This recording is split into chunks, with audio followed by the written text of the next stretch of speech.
If you're watching this video, you have goals, you have dreams, you want more for your life, and you always have felt that way, just like growing up and going through life and seeing people have more than you. You've always kind of known that you were destined for that, but never knew how to get there. Also, you don't know where to start. Like you know where you want to be. Like you see people and you're like, that's how I've always wanted to be. You save posts because it's aspirational to you. You're like, yes, I want to be her, but you might not be anywhere close to that. And I get that because 2 years ago, if I were to look at my life now and who I was before, it's completely different. And I was as well at that same spot where I was like, how do I even start? I have so many goals. I want to lose weight. I want to make more money. I want a better life for myself. And how can I do that? So let's get into just this video is just about gaining momentum starting because that is the first step. You kind of already have that want, you have that need, but now it's just time to start. If you guys don't know, I am religious and I wholeheartedly believe that if you are having that feeling that there's more to life and that you have these goals and aspirations, that Heavenly Father has put that into your heart for a reason and it's not in vain. You have these aspirations and these dreams because that's what you're meant to do. It's calling you because your higher self has, your future self is doing those things. And so I wholeheartedly believe that you have these desires because you are meant to be doing that, because you are meant to be working towards that, and that's your purpose. So let's get started. There's this idea that you need to just lower the bar. What holds people back is perfection. If you have this really high set bar for yourself and you're like, okay, I'm not posting unless it looks like this, then you're going to be stuck for a very long time because you don't have the skills and you don't have the experience and the skills of that person that's posted that video that's gotten millions of views. You still need to learn the craft. Lower the expectations. Just start messy. Do things messy. Do things badly. And as you start to do things badly, you'll start to learn fast. So you'll start to see, okay, this works and this doesn't. Okay, so that's step one, is starting messy. So now here's the thing. You need to pick one goal. A lot of people have multiple goals, and I had multiple goals as well. When I first started, I had so many different things I wanted to do. I wanted to make more money. I wanted to grow my following. I wanted to lose weight, all these aspirations. But I think if you haven't started any of them, you need to just choose one. Choose one goal. So say, you know what, I want to lose weight. I want to lose 50 pounds. Let me just start there. So start with that one goal of losing weight. You will move faster if you focus on one goal rather than focusing on 5 different goals, especially if you don't already have like habits in place and discipline that keeps you kind of like going. Don't do a rebrand of your life. Don't do let go of that all or nothing thinking. Don't do a whole rebrand of your life in 1 week. If your one goal is to lose weight, just start small with small tasks. One way you can do this is maybe like this week you're going to drink more water. Next week you're going to start counting your calories. Just do things in small increments because if you rebrand your whole life, one, you're not going to stick to it, and two, you're just going to end up having to start over again. It's important to just build the foundations of things. Start with small things that you're not doing already and build up from there. Okay, tip number 3 is just to make things visual. Have a vision board of how you want to be.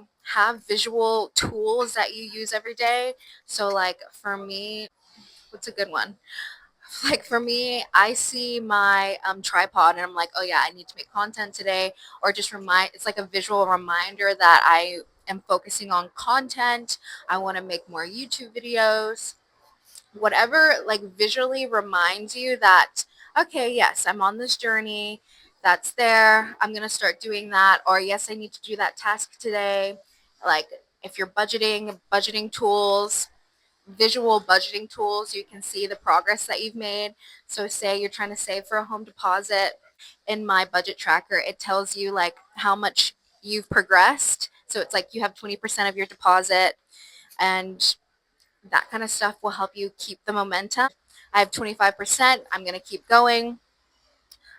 These type of cues can just help you keep the momentum of starting and keeping going. One that I really love, and I kind of have like a story about this, but number 4, act first, adjust later.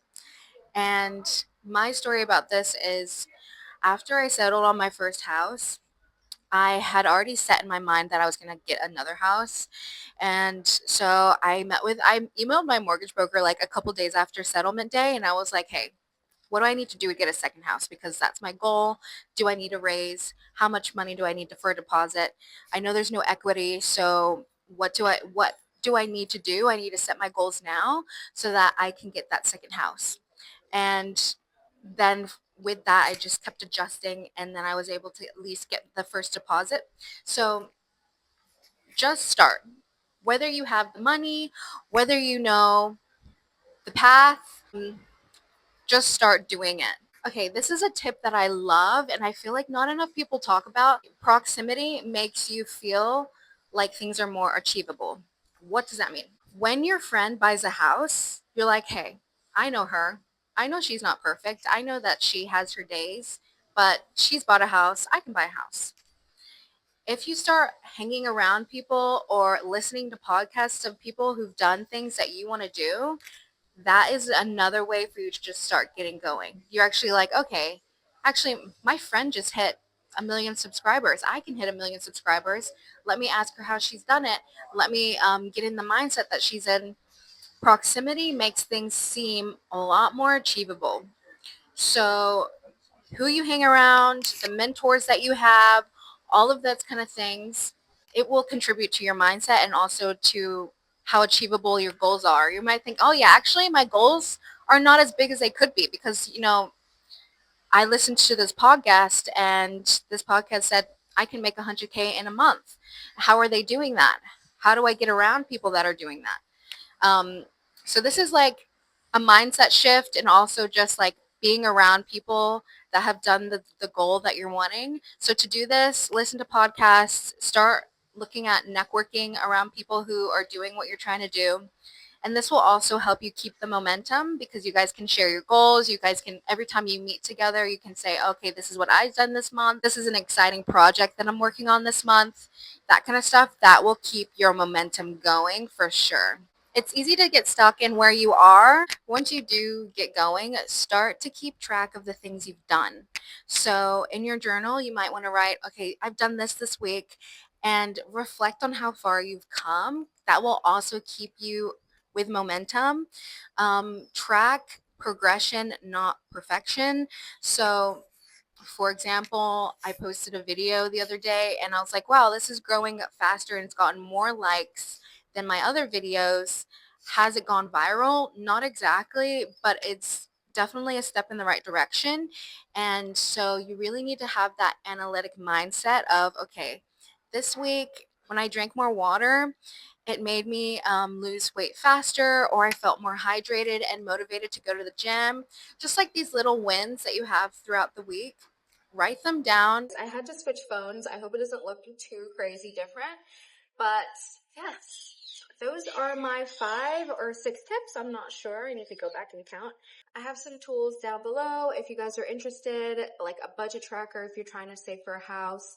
And I have my 5 rules of how I lost 100 pounds and how I've bought 2 houses by the age of 25. So go ahead and get that down below. I will see you guys very, very soon. Have a great one.